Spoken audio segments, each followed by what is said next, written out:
Protecting airline passengers, the new rules that could save you some cash and give you more peace of mind the next time you fly. Fewer homework headaches for California students. The new efforts by California lawmakers that would cut down how much work kids are taking home. You are watching The Rundown. I'm Michelle Vias in for Robin Winston.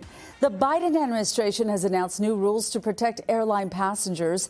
If there's a cancellation or a significant delay, airlines must now provide an automatic cash refund. This means you won't have to fill out any paperwork or make a call to get your money back. And before you book a flight, airlines are also required to tell you all about the fees involved. That includes checked luggage, carry-on bags, and what it will cost if you change a reservation. The Department of Transportation is also working on making sure parents can sit with their children without paying an extra fee.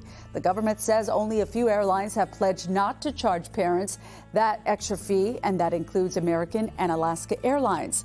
There's also an effort to have all airlines eliminate that fee. Caltrans says a landslide along a busy stretch of Tanga Canyon Boulevard is still active and potentially dangerous, with soil clearly muddy and saturated.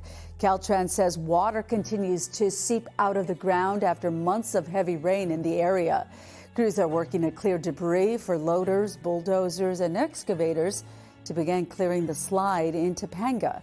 Right now, though, Topanga Canyon Boulevard from Grandview Drive to PCH is closed until sometime this fall, maybe even longer. And look at these puffy clouds as we look at this picture from Mount Wilson. Let's get a check of the forecast with meteorologist Belen de Leon.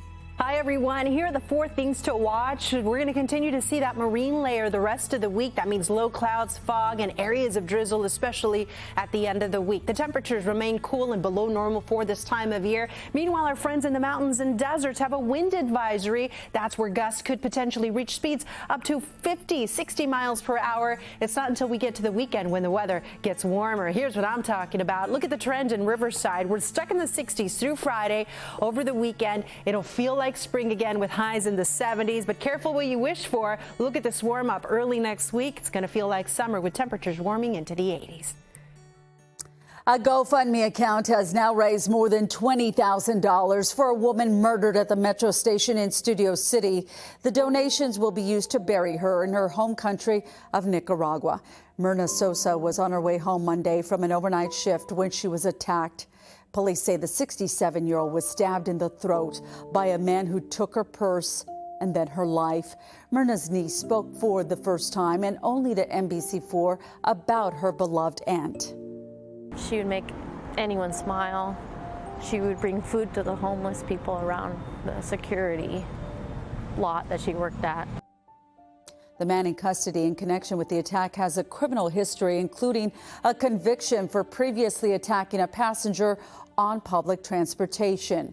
LA County's district attorney says the man accused of breaking into LA Mayor Karen Bass's home over the weekend knew it was her house and that he was actually going through the home looking for the mayor.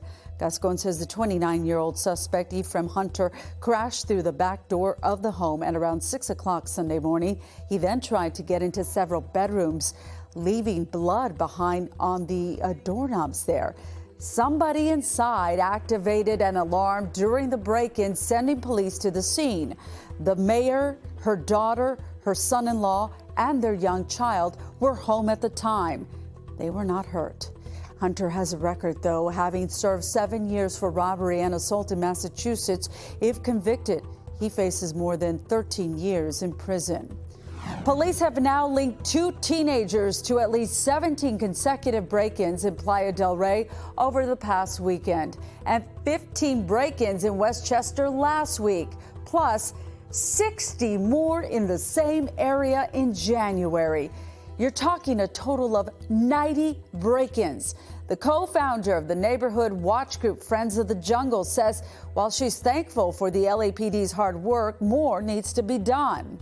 We're really asking, pleading for our councilperson, Tracy Park, and our LAPD captain, Applegate, if they could please help us and send patrol down. NBC4 reached out to City Council member Tracy Park about that. She says she is working to add more resources amid ongoing understaffing with the LAPD. Former USC running back Reggie Bush is getting back his Heisman Trophy from 2005. This is according to ESPN. Bush gave back his Heisman Trophy 14 years ago after a set of sanctions levied against his alma mater there. Bush will get his original trophy back, and a replica will be given to USC. He'll also be invited to all of the Heisman events starting this season. The Heisman Trust will be formally reinstating Bush's trophy. In a statement, he said, "Personally, I am thrilled to reunite with my fellow Heisman winners and be a part of the storied legacy of the Heisman Trophy, and I'm honored to return to the Heisman family." Tesla is cutting thousands of jobs across the country, including many right here in California. The company says it's slashing 3,300 jobs across the state, as well as another 2,600 at its Austin, Texas headquarters. Tesla says the layoffs are part of a broader restructuring move. The cuts here in California will affect workers in Burbank, Fremont, Palo Alto, and Lathrop. Now, what do you picture when you think of $1 million home? Well, in Southern California these days, it's likely far from what you might imagine. As NBC4's Hetty Chang reports, once average middle-class cities are now $1 million neighborhoods.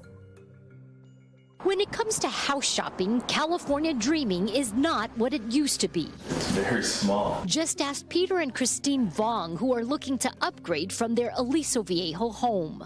We keep on increasing our limit because of the things we want, which used to be standard, but not really so much anymore. It's been hard. They've now pushed their budget beyond what they're comfortable paying. 1.5 would be our max, meaning every penny we're making will go into this house. Not too long ago, they thought $1 million could buy them their dream home. High ceilings and a pool, a backyard, a big backyard with a big pool, a jacuzzi, waterfall somewhere. The Vongs are looking in Tustin, one of several once modest cities, to join Zillow.com's list of California's $1 million cities, where the median home values are 7 figures and above. Placentia, Brea, Orange, Cypress, and Cerritos also joined the list this year. So dream small, not big.